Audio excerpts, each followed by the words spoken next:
Hi, I am Roberto, and now I want to talk about self-primacy.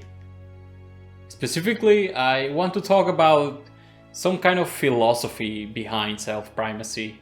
As you might know, there are many types of philosophies and ways of thinking and practical ways to approach self-improvement or behavior change. So now I just want to present and briefly discuss 5 ideas or 5 principles that I think should always be self-evident when we talk about self-improvement. So what I mean by self-evident is just literally something that does not need any proof or does not need any explanation. So that translates that these are things that I consider we always will get to know when we try and attempt self-improvement. So basically it's kind of saving some time to think about these principles, these ideas, because as you practice, as you try to experience actual self-improvement, you will eventually learn that these are things that are always there and that somehow influence the outcome. So these are the 5 ideas that I want to propose and discuss. And just before that, of course, I need to say it is important that you form your own opinion about this. And of course, I want to know what kind of comments or what kind of opinions they arise on you.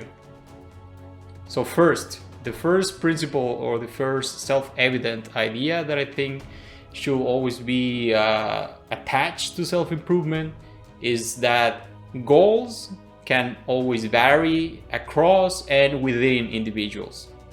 And of course, the point is that this should sound very obvious. So let me explain. For instance, it is sometimes told that when we talk about self-improvement, you're all talking about being productive. You know, that everybody that tries to self-improve themselves is trying to be better at work, doing the tasks that need to happen in their profession, or they're just trying to just do more things of what they are trying to do in their lives. And that is, I think, in my opinion, not true. Self-improvement comes in many ways. It can change, as I mentioned, not just for different persons, but it can also change within the same person. And I think this should be as obvious as it sounds. We all have sometimes a specific goal that relates to health, and sometimes we want to be productive, but it's also about happiness. It's also about success in many ways, not just about money, not just about producing at work. It really has many shapes, and I think that is really the first principle that should be self-evident about self-improvement, that there's variety in the goals. Now the second principle is that just as there is variety and diversity in the goals that we set, there is also this diversity in the self-improvement strategies. So the principle is that self-improvement strategies can also be diverse, and more importantly in this case, they can change, they can evolve. So one specific point I want to make here is that, in essence, we are never really repeating a specific strategy. We cannot really fully replicate how we execute it.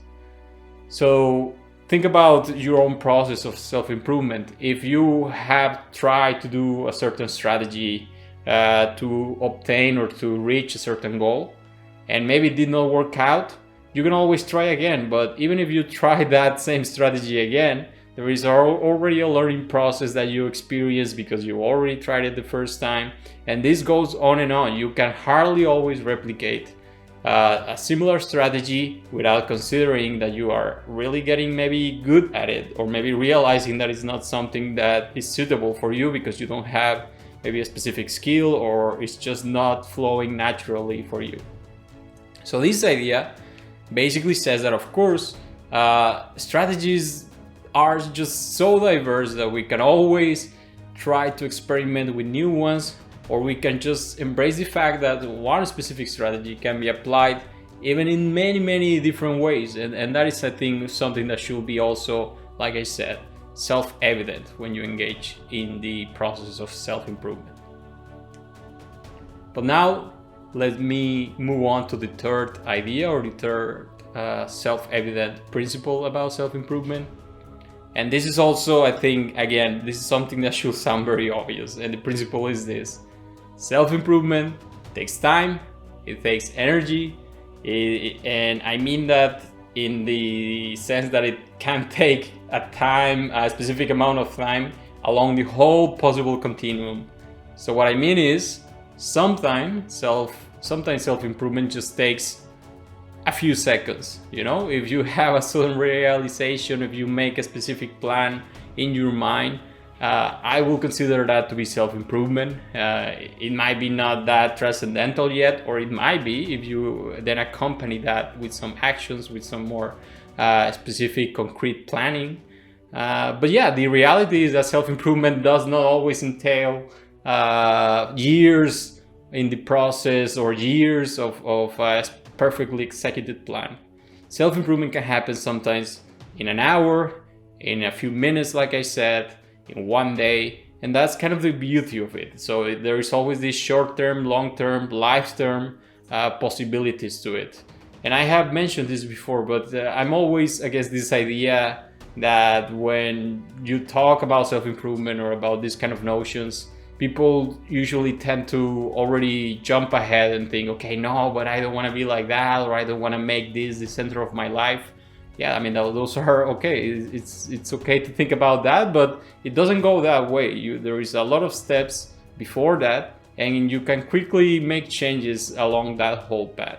So it is the example that I have mentioned before with going to the gym. By going to the gym, you will not automatically get muscles and go crazy into counting calories or anything like that. It takes steps, and those steps are what makes self-improvement the process that it is. And like I said, the principle is that you can do self-improvement in just a matter of seconds, and you can also make that a principle of your own life and take it for longer periods. But now let's move on to the fourth principle that I think should be self-evident about self-improvement. This is, I think, one that is quite sometimes contended or sometimes discussed, and it's actually very much part of what I envision as the self-primacy mindset. The principle is this: self-improvement is about improving by our own actions, but not necessarily by our own selves. And I can explain that. Yeah, it is about what we can do, what we can think, what we can decide, how far we can go, what are the actions that we can realistically do. But that doesn't mean that you're doing it all by yourself or that you don't need help. And I think this point is important because a lot of people again think like, oh yeah, if I go into self-improvement in this kind of mindset, or if I read a book about self-help or whatever, then everybody's going to think that I'm just selfish, or that I don't care about others, or that I am just thinking about myself. And I think that's usually something that also stops some persons into engaging into this kind of thinking, or just accepting this kind of process even as a discussion point. And the point that I actually want to make is that yes, it is all about considering your own actions, but that doesn't mean really that you cannot involve others. In fact, in my opinion, I think involving others and having that influence that you have on yourself, then kind of getting spread around to the ones around you, I think that's the main point, that's the end goal. That in the end, if we all took more responsibility for what we are doing, what we are thinking, what we cannot do, or what we are not kind of achieving sometimes, if we were just more honest about that, we could collaborate better together, because then everybody has a bit more awareness about their own capabilities, and we can, of course, cooperate and reach goals in a better way. This is very wishful thinking, but this is one of the principles that I think that if you are engaged in self-improvement, doesn't actually automatically means that you are being selfish or anything. Just trust yourself in that path, and maybe be critical in the case that if you are being isolated because of what you're doing, maybe it is something that you should really think about, because it should not be that way. And the last principle, and it is also one that I think is quite yeah, quite relevant in these times is this one. I think that it should also be self-evident that self-improvement can be misused, or it can be abused, or it can be even exploited. And that means, in other words, that you can use it, of course, for example, with excess. You can do it too much if you are abandoning other simple tasks in daily life. Of course, that will be counterproducent. But that doesn't mean that self-improvement by itself is bad. It just means that self-improvement maybe is being misused in a way. And I will even argue that sometimes that stops being self-improvement. But another valid point, I think, and this is something that I see sometimes people mixing up, is that, of course, by now self-improvement is a product.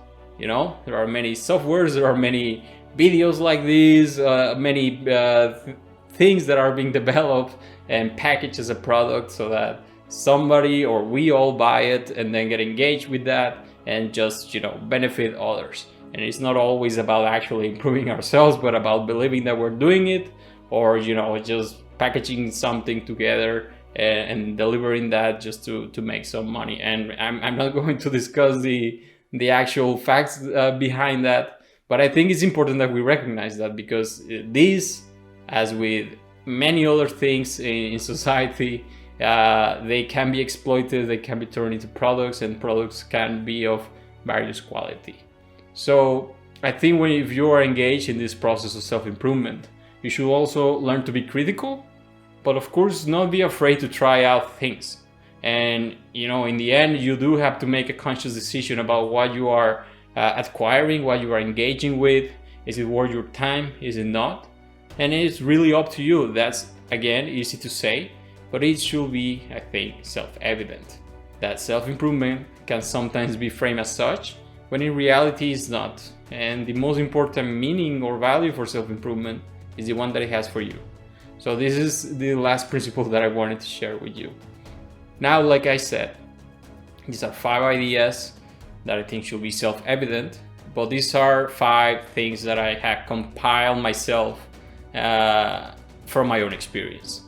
So I think it will be really interesting to know how we all have these different principles of how we all conceive self-improvement. But these are the ones, or some of the ones, that I think outline what I frame as self-primacy. So please tell me, what do you think? What do you agree with? What do you not agree with? And of course, if you have, like I said, your own principles, I will really love to read or to hear about them. And like I said, part of my mindset is that we should also be sharing this kind of knowledge or perspectives, philosophies about the techniques and strategies that we can use to exert control over our own behavior. So finally, as usual, if you want to support me, if you want to help me promote this mindset, please subscribe to the channel, like this video, also follow me on social media. Just find some way to show your support, and I will really thank you for it. And in that regard, I also thank you for watching this video, and see you soon.